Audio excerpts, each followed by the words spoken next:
Penetapan rekomendasi nama-nama bakal calon presiden Republik Indonesia pada pemilu 2024. Pertama, Anies Rashid Baswedan. Kedua, Muhammad Andika Perkasa. Ketiga, Ganjar Pranowo.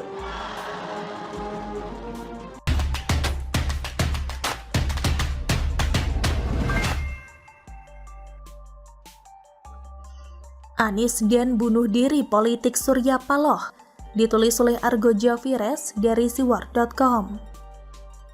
Bursa pencalonan presiden untuk pemilu 2024 kian memanas. Pada penutupan Rakernas Partai Nasdem di Jakarta Convention Center atau JCC Senayan, Jakarta pada Jumat 17 Juni 2022, Ketua Umum Partai Nasdem, Surya Paloh, mengumumkan 3 nama calon presiden pada Pilpres 2024 mendatang.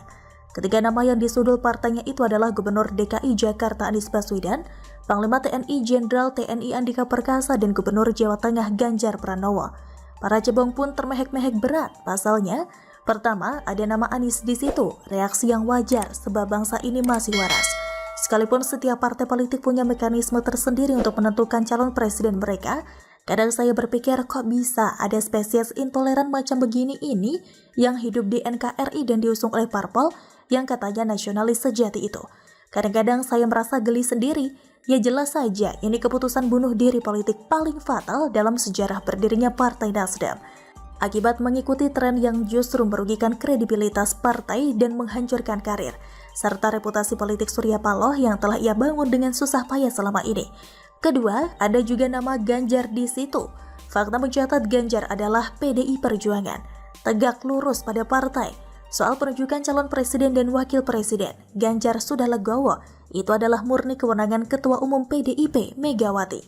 Sulit melihat Ganjar keluar PDIP dan menerima pinangan dari Partai Nasdem menjadi Capres 2024. Ganjar Pranowo tidak akan punya nyali untuk cabut dari PDIP meski namanya masuk dalam calon presiden 2024 yang diusung oleh Nasdem. Keputusan Nasdem menyundul nama Ganjar adalah sinyal sederhana.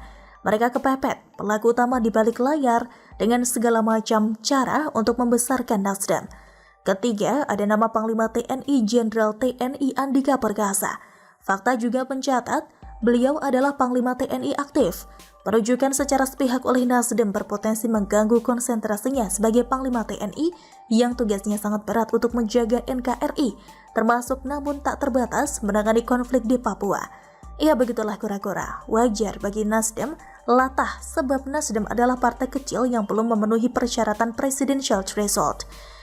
Nasdem hanya punya modal 10,26% kursi di DPR RI. Itulah sebabnya untuk membesarkan nama partai mereka harus pasang muka tembok menyundul nama capres yang menguntungkan kepentingan politik mereka. Itulah dampak nyata sosiologis politis.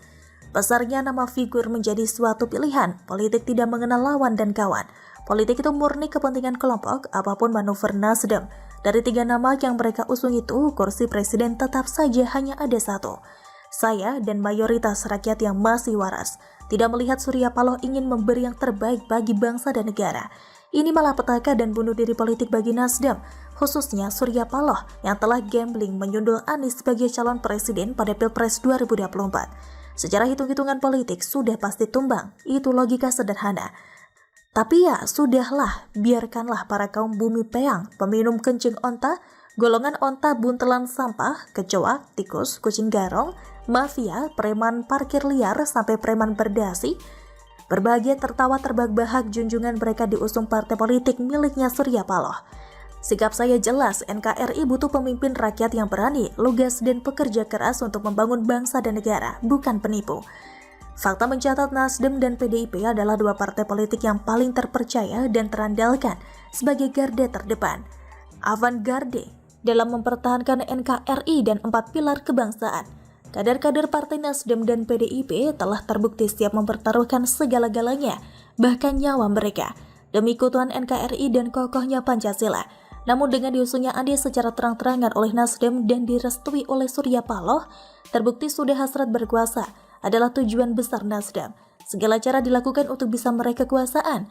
Surya Paloh memang lihai dalam politik, licin bagi belut keciprat oli, namun belum tulus seperti merpati. Itulah sebabnya sampai detik ini Partai Nasdem belum mampu menjadi mesin perubahan untuk menjadikan Indonesia yang cerdas, mandiri, berdaulat, makmur, dan berkeadilan.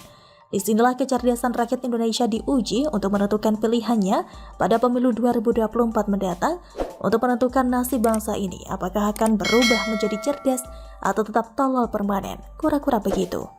Merupakan akhir-akhir ini buruknya kualitas udara di DKI Jakarta memang kembali menjadi sorotan setelah lembaga data kualitas udara IQ Air ini merilis bahwa DKI Jakarta menduduki peringkat pertama sebagai kota dengan kualitas terburuk di dunia pada tanggal 17 Juni kemarin. Nah, lantas bagaimana dengan kualitas udara Jakarta pada Sabtu pagi ini?